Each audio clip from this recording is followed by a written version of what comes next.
2 mais 2 seno θ mais 2 seno quadrado θ mais 2 seno ao cubo θ e assim sucessivamente está igualado a 10. A gente sabe que o θ está no primeiro quadrante, entre 0 e π sobre 2, entre 0 e 90 graus, e ele quer saber o valor da tangente do θ.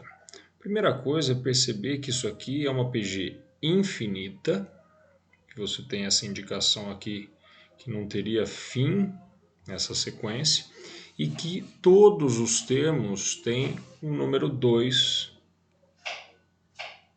como um fator comum. Todos os termos no primeiro membro da sua equação. Então o que eu vou fazer é colocar esse 2 em evidência.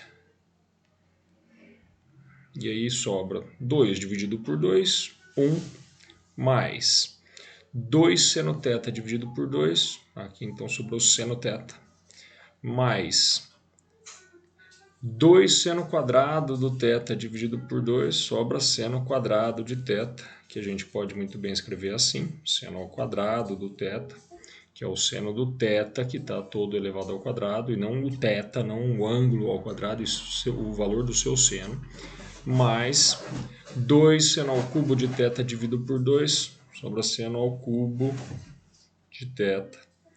E assim sucessivamente essa sequência continua. E isso vai ser igual a 10. O 2, como está multiplicando, passa para lá dividindo. Então essa sequência, vou fazer uma cópia aqui. Essa sequência ficará igual a 5. E isso é uma soma de uma PG. O primeiro termo da sua PG é o 1. Esse é o nosso A1. O segundo termo é o seno θ. O terceiro termo é o seno ao quadrado de θ. Então você pode perceber que a razão dessa PG, o valor pelo qual você multiplica um termo para obter o próximo, é o próprio valor seno θ. Lembre-se que para uma PG ser infinita, para que tenha sentido pensar na PG infinita, se você preferir chamar de PG convergente, a razão tem que ser um valor entre menos 1 e mais 1.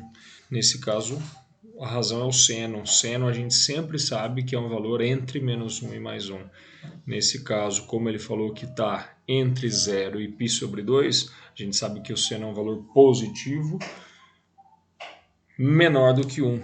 Então esse valor aqui estará entre 0 e 1, o que satisfaz a necessidade de uma PG para que ela seja considerada convergente.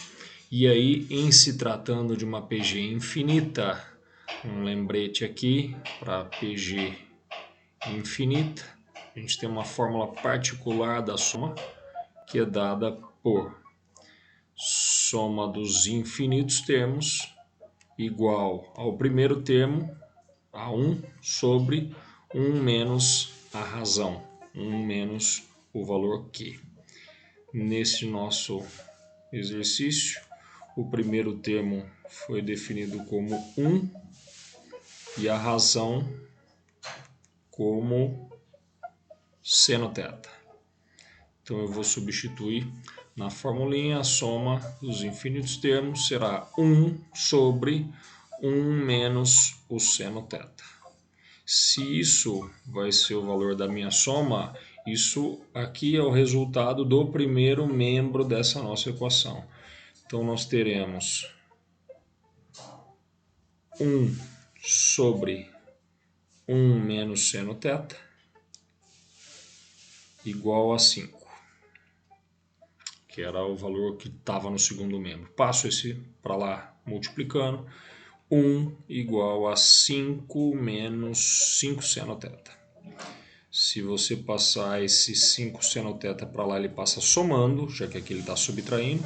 E esse 1 passa para cá subtraindo. Então teríamos 5 vezes o seno de θ igualado a 5 menos 1, 4. Logo, o seno do θ seria 4 quintos. Uma vez que a gente sabe o seno do θ e que a gente também sabe que o θ é um ângulo do primeiro quadrante, é um ângulo agudo. O que você pode fazer é usar um triângulo auxiliar. Vou fazê-lo assim, mais ou menos, tá bom? Vou escrever aqui que eu estou usando um triângulo auxiliar para facilitar a nossa resolução. Triângulo auxiliar, em que a gente vai falar que este aqui é o ângulo θ, e usando, ele é retângulo, usando o que a gente chegou, que o seno dele é 4/5, pensando seno num triângulo retângulo é a razão entre o cateto oposto e a hipotenusa. Então eu vou considerar que o cateto oposto ao θ é o 4, que a hipotenusa é o 5, e esse é um dos triângulos conhecidos 3, 4, 5. Se não fosse, você usaria Pitágoras e descobriria esse cateto facilmente. E por fim, para o que ele pediu, já que ele queria a tangente do θ, o que a gente tem que fazer? Usar novamente o nosso triângulo auxiliar com a relação do que a tangente é definida num triângulo. Num triângulo retângulo qualquer, a tangente é o cateto oposto sobre o cateto adjacente. Para este problema, então, nós teríamos para o θ, o cateto oposto é o 4, o cateto adjacente é o 3. Logo, nossa resposta teria que ser 4/3, o que está ali na alternativa D. É isso.